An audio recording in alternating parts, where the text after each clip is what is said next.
গল্পটা প্রায় ১০ বছর আগে শুরু হয়, যখন একজন চার্চের ফাদার তার স্ত্রী এবং ছোট্ট মেয়েকে নিয়ে মালয়েশিয়ার একটি ছোট্ট দ্বীপে এসেছিলেন। তার উদ্দেশ্য ছিল সেখানকার মানুষদের কাছে সৃষ্টিকর্তার বাণী পৌঁছে দেওয়া এবং তাদের গির্জার সাথে যুক্ত করা। শুরুর কয়েকদিন তো খুব ভালোই কাটছিল। গ্রামের লোকেরা প্রতিদিন গির্জায় আসতো, প্রার্থনা করত এবং মনোযোগ দিয়ে তার কথা শুনত। কিন্তু ধীরে ধীরে পরিস্থিতি পরিবর্তন হতে শুরু করে। আসলে দ্বীপের লোকেরা তাদের স্থানীয় দেবতার পুজো করত। তাদের এই ব্যাপারটি ভালো লাগেনি যে কোনো বাইরের মানুষ এসে তাদের বিশ্বাস পরিবর্তন করার চেষ্টা করছে। কয়েকদিনের মধ্যেই পুরো গ্রামের পরিবেশ ভারী হয়ে ওঠে। জায়গায় জায়গায় অদ্ভুত চিহ্ন এবং ভীতিকর মুখোশ ঝুলিয়ে দেওয়া হয়। এবং তারপর এক রাতে হঠাৎ সবকিছু বদলে যায়। গ্রামবাসীরা গির্জায় হামলা করে এবং সেখানে আগুন ধরিয়ে দেয়। দৃশ্যটা বর্তমান সময় পরিবর্তিত হয়। আমেরিকার একজন কিশোর ছেলে টবি তার বাবা ডেভিডের কথা উপেক্ষা করছিল। ডেভিড চেয়েছিল তারা দুজন মিলে তাদের গাড়িটার কাজ করুক আর পুরনো দিনের স্মৃতিগুলো আবার মনে করুক। কিন্তু টবি সারাক্ষণ তার ফোন নিয়েই ব্যস্ত ছিল। এটা দেখে ডেভিড একাই গাড়িটার কাজ করতে চলে যায়। ডেভিড যখন গাড়িটার কাজ করছিল তখনই হঠাৎ সেখানে মুখোশ পরা কয়েকজন লোক এসে হাজির হয়। তারা চারদিক থেকে ডেভিডকে ঘিরে ফেলে। ঠিক সেই সময় ঘরের ভেতরে বসে টবি টিভি দেখছিল। বাইরে কি হচ্ছে সে ব্যাপারে তার কোনো ধারণাই ছিল না। বাইরে হঠাৎ মুখোশ পরা লোকগুলো ডেভিডকে ছুরি মেরে তার গাড়ি নিয়ে পালিয়ে যায়। টবি তখন বাইরে গাড়ির আওয়াজ শুনেই ছুটে এলো, কিন্তু ততক্ষণে ডেভিডের মৃত্যু হয়ে গেছে। ডেভিডের মৃত্যুর খবর সব নিউজ চ্যানেলে ছড়িয়ে পড়ল। এই ঘটনায় টবির মন গভীর অনুশোচনায় ভরে ওঠে। টবির অবস্থা দেখে তার মা তাকে একজন মনোরোগ বিশেষজ্ঞের কাছে নিয়ে আসেন। ডাক্তার টবির জন্য একটা বিশেষ প্রোগ্রামের ব্যবস্থা করেন। এমন একটি প্রোগ্রাম যেখানে মানসিক আঘাত থেকে ছেড়ে ওঠার জন্য লোকেদের কিছু সময়ের জন্য একটি নির্জন দ্বীপে পাঠানো হয়, যাতে তারা নিজেদের সাথে কথা বলতে পারে এবং মন শান্ত করতে পারে। এরপর টবি এই প্রোগ্রামের জন্য রাজি হয়ে যায়। এক মাস পর টবি নৌকায় করে দ্বীপের দিকে যাচ্ছিল। সারাদিনের লম্বা যাত্রার পর গ্রুপের লিডার কেইনি সবাইকে বোঝালেন, প্রত্যেক সদস্যকে আলাদা আলাদা দ্বীপে নামানো হবে। 3 দিন আর 3 রাত তোমাদের সেখানেই থাকতে হবে। তোমাদের যা কিছু দেওয়া হচ্ছে তা দিয়েই কাজ চালাতে হবে। একটি স্লিপিং ব্যাগ, একটি তাঁবু, একটি টর্চ, সামান্য খাবার আর একটা ফ্লেয়ার। মনে রেখো, ফ্লেয়ারটা শুধু জরুরি অবস্থার জন্যই। পরের দিন সকালে কেইনি টবিকে একটা ছোট্ট দ্বীপে নামিয়ে দেয়। যেতে যেতে টবিকে বলে, 3 দিন পর সূর্য উঠলেই তুমি সমুদ্রের ধারে তৈরি থেকো, আমরা তোমায় নিতে আসব। এই বলে কেইনি চলে যায়। নৌকাটা ধীরে ধীরে দূরে চলে গেল এবং টবি সেখানেই একা দাঁড়িয়ে রইল। একা থাকতে থাকতে হঠাৎ তার মনে সেই ভয়ানক মুহূর্তটা ফিরে এলো, যখন পুলিশ তার বাবার লাশ নিয়ে যাচ্ছিল। সে লম্বা শ্বাস নিয়ে ঠিক করলো, এভাবে দুঃখ করে বসে থাকলে কোনো লাভ হবে না। এখন তার কাজ শুরু করা উচিত। প্রথমে সে তাঁবুটা খাটালো, তারপর কাঠ জোগাড় করতে জঙ্গলের দিকে গেল। রাস্তায় সে মাটিতে কয়েকটা নারকেল দেখতে পায়, কিন্তু ঝোপগুলো সরাতেই তার চোখ পড়ল একটা মরা ছোট্ট জন্তুর উপর। এটা দেখে তার সেই রাতের কথা মনে পড়ে গেল, যেদিন সে তার বাবার লাশ দেখেছিল। ভয় পেয়ে সে সঙ্গে সঙ্গে তাঁবুর দিকে ফিরে গেল। সেখানে পৌঁছে দেখলো একটা বাদর তার খাবার খেয়ে নিয়েছে। এরপর সে আগুন জ্বালানোর চেষ্টা করলো, কিন্তু পারলো না। টবি ভাবলো হয়তো সমুদ্রে কিছু মাছ পাওয়া যাবে। সে জলে নামলো, কিন্তু ভুল করে শাকের উপর পা রাখলো, যাতে তার পা অনেকটাই জখম হলো। যদিও সে কিছু মাছ পেল যা সে খেতে পারবে। টবির পা থেকে বেরোনো রক্ত সমুদ্রের গভীরে গিয়ে একটা রহস্যময় মুখোশ পর্যন্ত পৌঁছালো। পরে সে তার ছুরি দিয়ে সেই শাকটা খুললো এবং দেখলো তার ভেতরে একটা বড় ম্যাগনিফাইং গ্লাস রয়েছে। এটা ব্যবহার করেই শেষ পর্যন্ত সে আগুন জ্বালাতে সক্ষম হয়। রাত হতেই সে মাছগুলো খেয়ে নেয়। তারপর টর্চ নিয়ে নারকেলের জল আনতে জঙ্গলে যায়। কিন্তু যেই সে নারকেল খুঁজতে শুরু করলো, তার মনে হলো কেউ যেন তার পেছনে দৌড়াচ্ছে। ভয় পেয়ে সে টর্চ ঘোরালো এবং দেখলো একটা ভয়ঙ্কর মুখ গাছের পেছনে লুকানো ছিল। আর পরক্ষণে সে ওখান থেকে পালিয়ে গেল। ভয়ে কাঁপতে কাঁপতে টবি দৌড়ে তার ক্যাম্পে ফিরে এলো আর নিজেকে বাঁচানোর জন্য ফ্লেয়ার জ্বেলে দিল। সেই সময় তার মনে বাবার মৃত্যুর ভয়ঙ্কর স্মৃতিগুলো একসঙ্গে ভিড় করলো আর সে জ্ঞান হারালো। রাতে সমুদ্রের জোরালো ঢেউ তার বেশিরভাগ জিনিসপত্র ভাসিয়ে নিয়ে গেল। পরের দিন সকালে টবির যখন জ্ঞান ফিরল, সে দেখলো তার পাশে আগে থেকে কাটা নারকেল রাখা ছিল।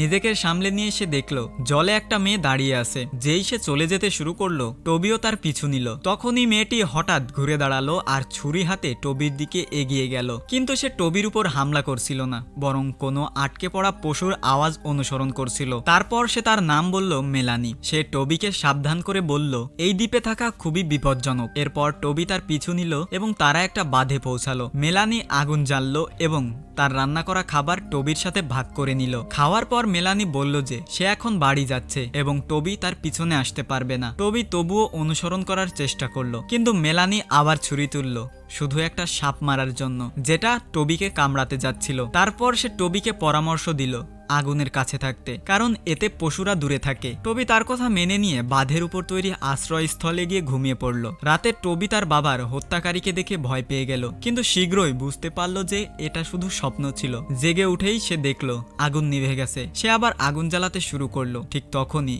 অন্ধকার থেকে অদ্ভুত শব্দ আসতে শুরু করে। টবি ভাবলো হয়তো মেলানি এসেছে, তাই সে জঙ্গলের দিকে গেল। সেখানে সে একটা সুতো দেখতে পেল। যেই না সে সেটা টানলো, কিছু অদ্ভুত সজ্জা নড়াচড়া করলো। তখনই পিছন থেকে একটা ভয়ঙ্কর লোক বেরিয়ে আসে, কিন্তু টবি যেই না পিছনে তাকালো সে হঠাৎ অদৃশ্য হয়ে গেল। পরের দিন সকালে টবি আশ্রয়স্থলে জেগে দেখলো মেলানি খাবার তৈরি করছে। সে টবির পায়ের আঘাত দেখে তাকে একটা বিশেষ ভেষজ খুঁজতে নিয়ে গেল, যেটা ক্ষত সারিয়ে তোলে। মেলানি টবিকে বলল যে সে ছোটবেলা থেকেই এই দ্বীপে থাকে এবং এখানে শুধু তার মা আর সে থাকে। ভেষজটি পাওয়া মাত্র মেলানি সেটি টবির ক্ষততে লাগিয়ে দিল এবং বোঝালো যে এটি খাওয়া উচিত নয়, কারণ এর থেকে ঘুম আসতে পারে। সারাদিন মেলানি টবিকে দ্বীপে বেঁচে থাকার উপায় শেখালো, যেমন মাছ ধরা, আশ্রয় তৈরি করা এবং খাবার খোঁজা। বিনিময়ে টবি তাকে ইন্টারনেট আর হাইফাইয়ের মতো নতুন জিনিসগুলোর কথা বলল।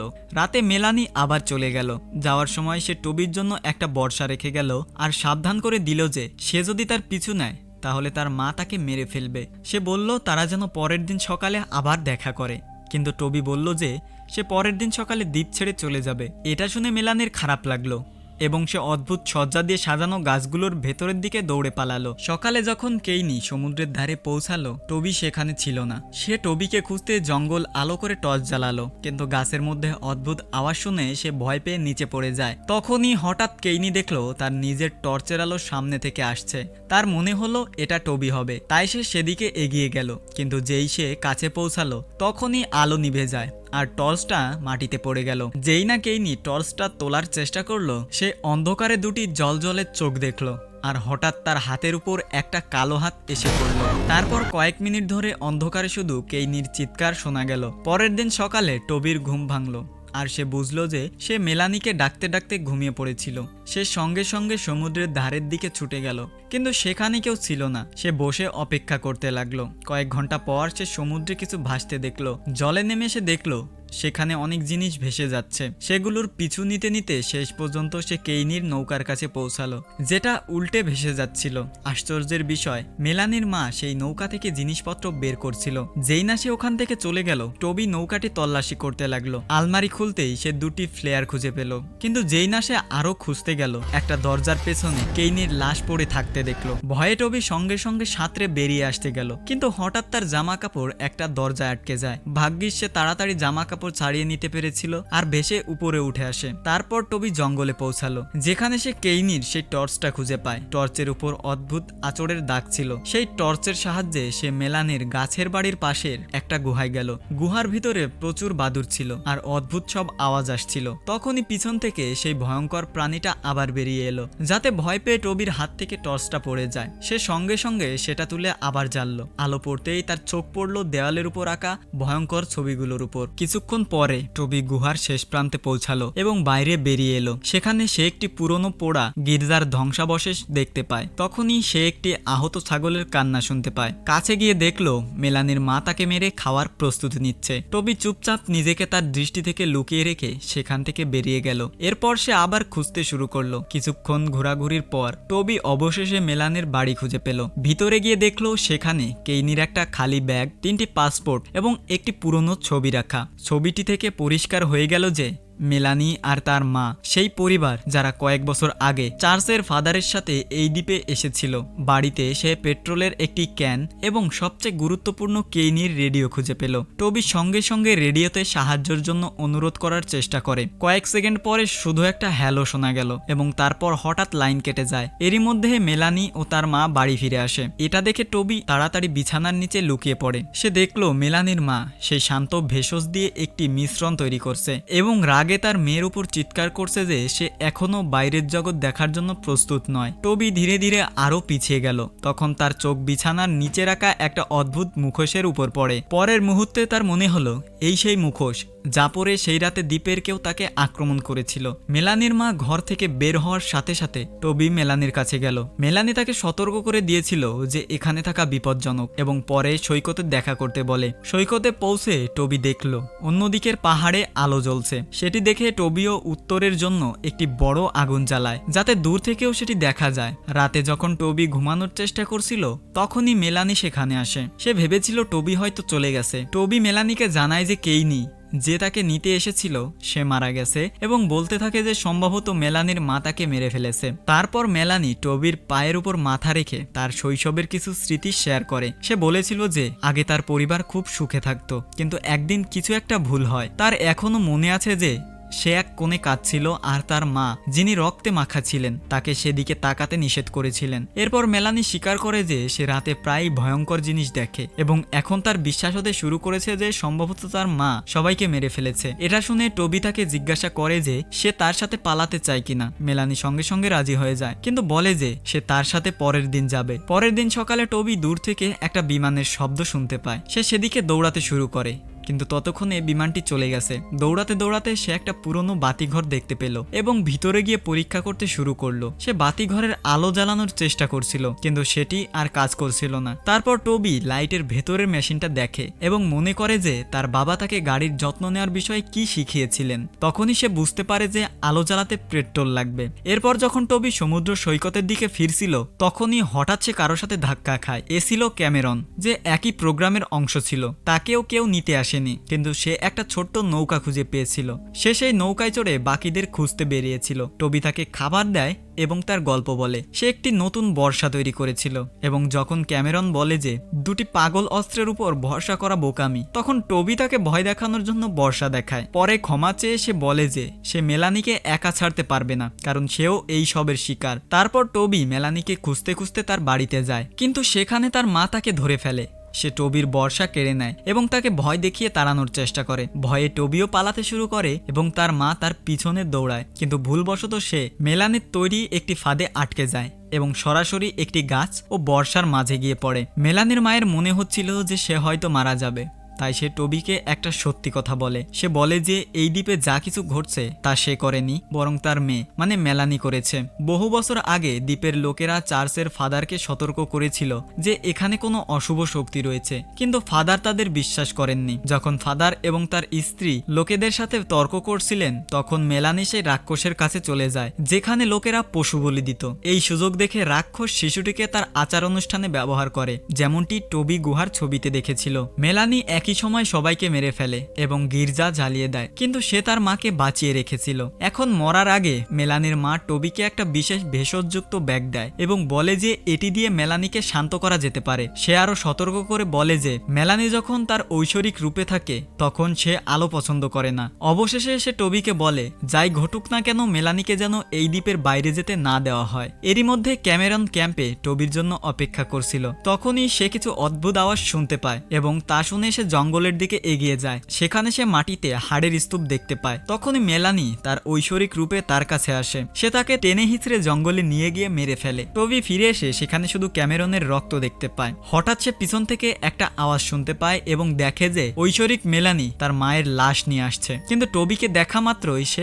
আবার মানুষ রূপে ফিরে আসে। সে জানতে চায় তার মায়ের কি হয়েছে। টবি মেলানিকে শান্ত করার জন্য বলে যে সে এইসব করেছে যাতে তারা দুজনে একসাথে থাকতে পারে। এটা শুনে মেলানি খুব খুশি হয় এবং টবিকে জড়িয়ে ধরে চুমু খায়। এই সময় টবির ছোট ব্যাগ, যাতে বিশেষ ভেষজ ছিল, তা পড়ে যায়। ব্যাগটি ফেরত পাওয়ার জন্য সে মেলানির সাথে খেলাধুলায় আগ্রহ দেখানোর ভান করে। মেলানি তাকে ধরে ফেলে এবং ঐশ্বরিক রূপে পরিবর্তন হতে শুরু করে, কিন্তু ততক্ষণে টবি তার বর্ষা তুলে তাকে অজ্ঞান করে দেয়। তারপর সে মেলানিকে শান্ত করার জন্য ভেষজ ব্যবহার করে এবং দড়ি দিয়ে বেঁধে ফেলে। এরপর টবি মেলানির বাড়িতে যায়। সেখান থেকে পেট্রোল তুলে নিয়ে কাঠের উপর আগুন জ্বালায়। তারপর সে বাতিঘরের দরজায় জ্বলন্ত কাঠ রাখে যাতে পশু পশুরা দূরে থাকে। এরপর সে উপরে গিয়ে বাতিঘরের আলো জ্বালতে শুরু করে। এই সময় সে তার বাবার কাছ থেকে শেখা কথা মনে করে, ঠিক যেভাবে গাড়ি স্টার্ট করত সেভাবে সে বাতিঘরের আলো জ্বালায়। ওদিকে মেলানি এখন জেগে উঠতে শুরু করেছে এবং টবি এখনো নৌকার জন্য অপেক্ষা করছে। যখন সে দূরবীন দিয়ে দেখে যে আশেপাশে কেউ নেই, তখন সে ওখান থেকে চলে যাওয়ার সিদ্ধান্ত নেয়। কিন্তু যেই সে নিচে নামছিল,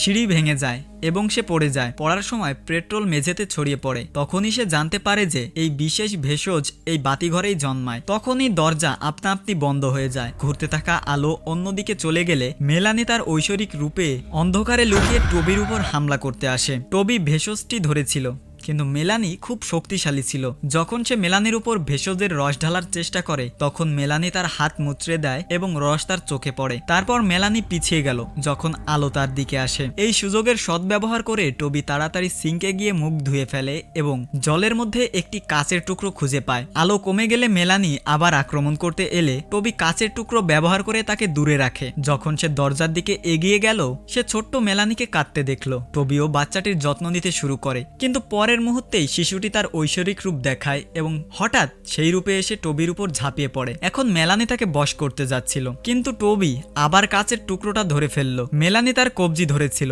কিন্তু টবি কাচের টুকরোটা ঘুরিয়ে আলো তার চোখে ফেলে। এতে মেলানি পিছিয়ে যায়। এটা দেখে টবি সঙ্গে সঙ্গে দৌড়ে বেরিয়ে যায় এবং জ্বলন্ত কাঠ তুলে পেট্রোলের উপর ফেলে দেয়। আগুন লাগার সাথে সাথেই মেলানি আবার মানুষ হয়ে গেল এবং নিরীহ হওয়ার ভান করতে লাগলো। কিন্তু টবি দরজা বন্ধ করে সেখান থেকে পালিয়ে যায়। সৈকতে পৌঁছে টবি দেখে যে একটা নৌকা বাতিঘরের দিকে যাচ্ছে। সে পানিতে নেমে নৌকার পিছু নিতে শুরু করে। সাঁতার কাটার সময় সে যখনই নৌকার কাছে পৌঁছানোর চেষ্টা করছিল, তখনই হঠাৎ মেলানিকে তার পেছনে দেখা যায়। কয়েক ঘন্টা পর উদ্ধারকারীরা একজনকে নৌকায় তুলে দ্বীপ ছেড়ে চলে যায়, কিন্তু সেই ব্যক্তি টবি ছিল না, সে ছিল মেলানি, যে এখনো তার ঐশ্বরিক রূপের প্রভাবে ছিল। এবং এখানেই এই মুভিটি শেষ হয়। যদি আপনার মুভিটি ভালো লেগে থাকে তবে ভিডিওতে লাইক এবং কমেন্ট করতে ভুলবেন না এবং এই ধরনের আরও মজার এবং অন্যান্য গল্পের জন্য চ্যানেলটি সাবস্ক্রাইব করুন।